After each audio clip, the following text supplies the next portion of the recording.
પાટણ જિલ્લાના સરસ્વતી તાલુકાના મેસર ગામે આવેલું શ્રી સધી મેલડી અને અખત માતાજીનું ધામ ભક્તોની વિશેષ આસ્થાનું કેન્દ્ર છે। સ્થાનિકો અને ભક્તોના જણાવ્યા અનુસાર અહીં અનેક લોકો પોતાની મનોકામના પૂર્ણ થવાની શ્રદ્ધા સાથે દર્શનાર્થે આવે છે।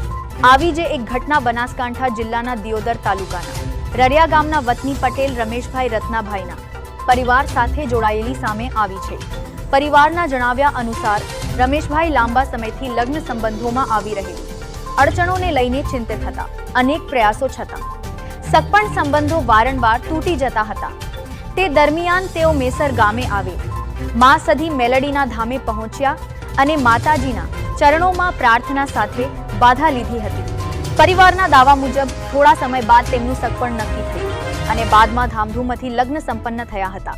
પરિવારના જણાવ્યા મુજબ લગ્નના બીજા વર્ષે તેમને દીકરી રત્નની પ્રાપ્તિ થઈ હતી, જેના અનુસંધાને આજે પવિત્ર જેઠ સુદ બીજના અવસરે પરિવાર મેસર ધામે પહોંચ્યો હતો અને દીકરીને પેડા ભરોભાર જોખીને માતાજી પ્રત્યે આભાર વ્યક્ત કર્યો હતો।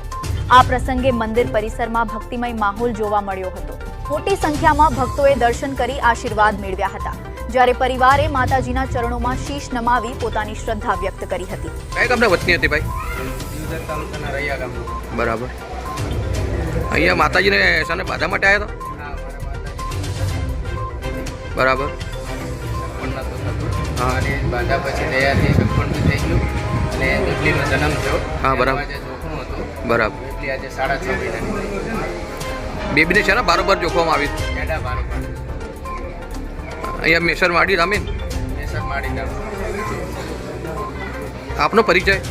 મારો પરિચય પટેલ રમેશભાઈ રત્નાભાઈ, ગામ રૈયા, તાલુકો દિયોદર, જિલ્લો બનાસકાંઠા।